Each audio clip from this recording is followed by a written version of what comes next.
wanted to show you guys a little tip here. I've got a bottle. This is Colorline, but this can happen to any glass paint that is already pre-mixed or something that you may have mixed yourself. You haven't used it in a while, and so it is almost a solid. So it's not something that you can squeeze out of your bottle or you think use, because maybe it's even totally dried up. So here's what I'm doing with this copper Colorline paint, which I really want to use, and it's dried out because I haven't used it for probably a couple of years. So what I'm going to do is take a skinny palette knife. I'm going to dig out as much as I can. And this will be a lot easier if it's something you've mixed yourself, obviously. Okay, there's some nice chunks coming out there. Okay. In this case, this particular paint has still has some liquid in it, but there may actually be totally dried out. So if you can chip it out of your container, that would be ideal. For a bottle, it's a little more challenging to do this, but most of the time when you mix your own paints, you've got a straight-sided vessel, so it's not such a big deal. So anyway, I am going to pop out as much of this as I can. It's not something where you have to get all of it out, because you can still use the paint on top that you put back in. So I'm not going to spend hours trying to get all this out, but there's a big chunk here. I can feel, there it is, you can see. Maybe. And then break that up a little bit more so maybe I can get it out that way. So anyway, what you want to do is pour this out on a piece of glass. I'm using my glass light table because you're going to be able to get every bit of this right back in the bottle once you get it reconstituted, because you'll be using your palette knife to scrape all this up. So there's no waste either with this method, which I really like. And more importantly, you're not throwing away your whole bottle, and I know other artists do that, and it's just a shame because this stuff's expensive. So, let's see, I think I've got just a little bit more there.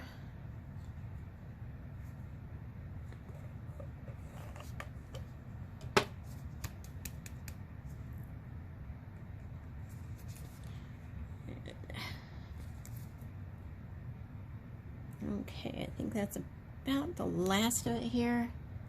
Big chunk blocking it.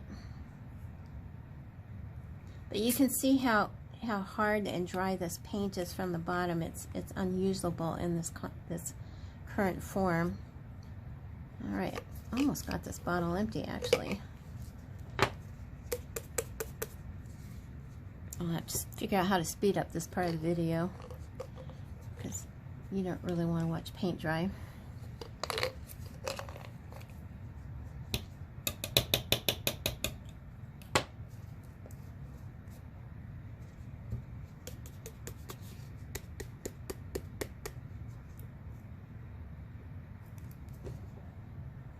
Okay, there's the last of it.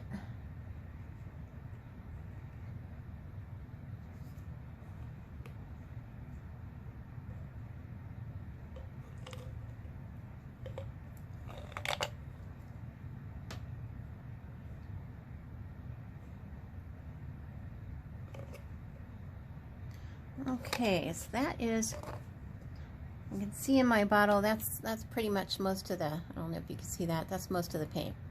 Okay, so now what you'll do is, depending on how dry this is, if it's totally dry, you're going to need to add whatever medium you want to use with this paint or that you've used in the past. In this case, I mean, there's some hard chunks in there. In this case, as you can see, I've already got quite a bit of liquid here. I definitely do not want to add liquid, because as I grind this dried paint now, it's going to reabsorb, and if I start adding liquid at this point, I'm going to end up with really runny paint.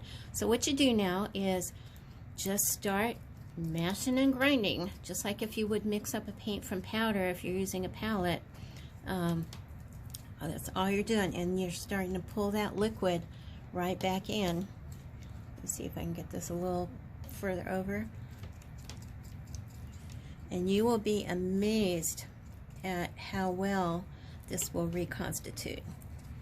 And if after you've ground these dried pieces down pretty good, if it's still looking a little too thick, that's when you'll want to start thinking about adding a few drops of your medium at a time. In this case, I think there's plenty of liquid here. I don't think I'm going to need to do that. So use your palette knife and just grind. And as you can see, this is already turning into usable paint. And again, I'm going to speed through this because this may take, in this case, there's quite a bit of paint here. It's about half the bottle. So this may take 5 or 10 minutes. You know, you're going to get a workout. But it'll be worth it, you know, saving yourself quite a bit of money and hassle, not having to order and wait for new paint to come in when you've got a project going on.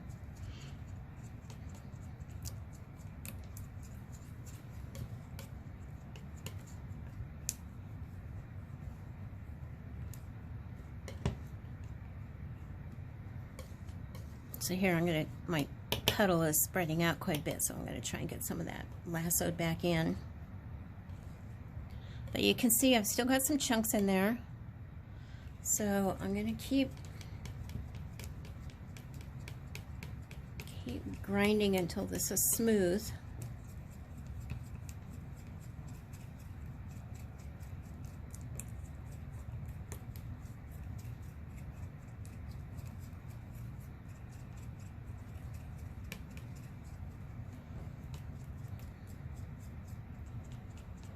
Boy, you really do get a good workout on your arms.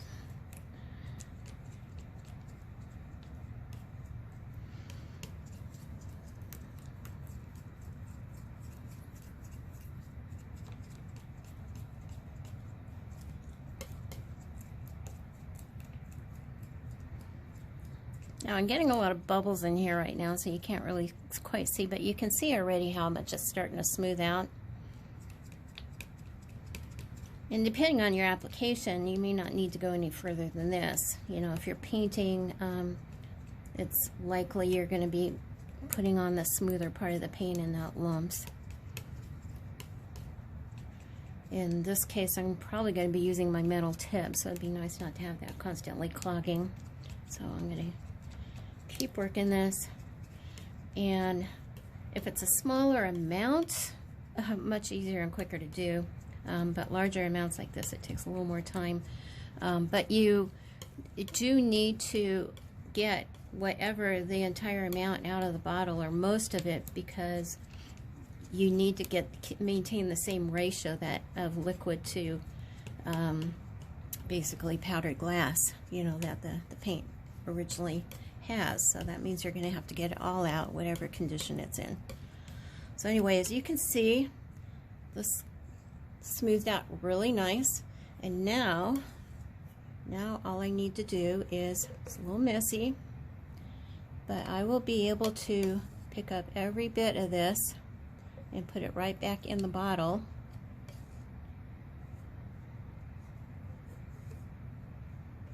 And again, this would be so much easier if it was a paint I had mixed in one of my straight-sided containers, and that may be a thought too. You might just want to, at this point, put it in a straight-sided container.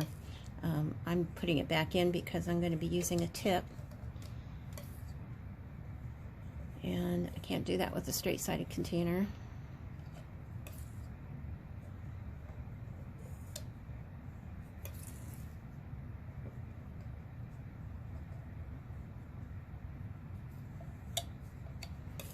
And I figured this out because this is it's the same paint that traditional stained glass painters use with like Rocher. And they mix their paint with powders, and you can have dry lumps like Williams and Burn teach, and you can reconstitute that. And so it occurred to me one day when I was thinking I had ruined paint that, wait a minute, I could probably do the same thing.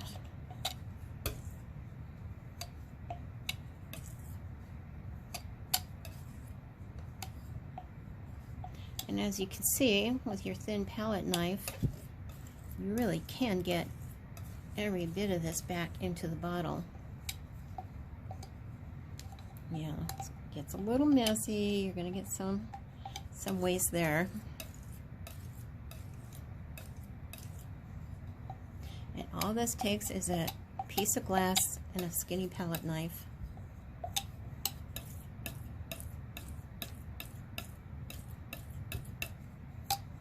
And it's all back in the bottle. Okay, so now all I need to do is just get the bottle of wipe, put my lid back on, and I have usable brand new paint again. So, Colorline, but there are several other premix paints too that you'll run into, and like I said, if it's your own paint, like, you know, something like this, same thing, just use a medium that you used before. If it's too dry, and reconstitute it, and you're back in business. Thanks for watching.